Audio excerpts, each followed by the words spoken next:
தன்னுடைய உடலையும், உள்ளத்தையும் சுத்தமாக்குறதுக்கு தான் இஸ்லாமியர்கள் ரமதான் மாதம் நோன்பு இருக்கிறாங்க. நெறைய சகோதர, சகோதரிகள் என்ன நெனைக்கிறாங்க அப்படின்னா, காலையில இருந்து சாயந்தரம் வரைக்கும் நம்ம சாப்பிடாம பட்டினி கிடக்கிறதுனால, ஏழை எளிய மக்களுடைய பசி, பட்டினி என்னன்னு அறியும். அதுதான் நோன்புடைய சிறப்பு அப்படின்னு நெனைக்கிறாங்க. அது முற்றிலும் தவறான கருத்து. என்னதான் நீங்க சாப்பிடாம இருந்து, அடுத்த மக்களுக்கு தீங்கு நெனைக்கிறீங்க, இல்ல புறம் பேசுறீங்க, சொந்த பந்தங்கள ஒதுக்கி வைக்கிறீங்க, அம்மா, அப்பாவ சரியா கவனிக்கிறதில்ல. இந்த மாரி தவறுகள் செஞ்சீங்கன்னா, நீங்க என்னதான் நோன்பு இருந்தாலும், என்னதான் தான தர்மம் செஞ்சாலும், அது நோன்ப வந்து ஏத்துக்கவே ஏத்துக்காது. இறைவனால அது நிராகரிக்கப்படும். அதனால நீங்க உடல மட்டும் சுத்தமா வச்சிருந்தா போதாது, உள்ளத்தையும் சுத்தமா வைக்கணும். அது மட்டும் இல்லாம நமக்கு வசதி வாய்ப்பு இருந்து, ஏழை எளிய மக்களுக்கு நம்ம தான தர்மம் செய்யல, சக்காத்து குடுக்கலைன்னாலும் நோன்பு ஏத்துக்கப்படாது. அதனால இதெல்லாம் நடக்காம, நோன்ப சிறந்த முறையில நம்ம கடைப்பிடிக்கணும்.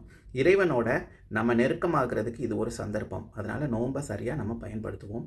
ரமதான் கரீம். நன்றி.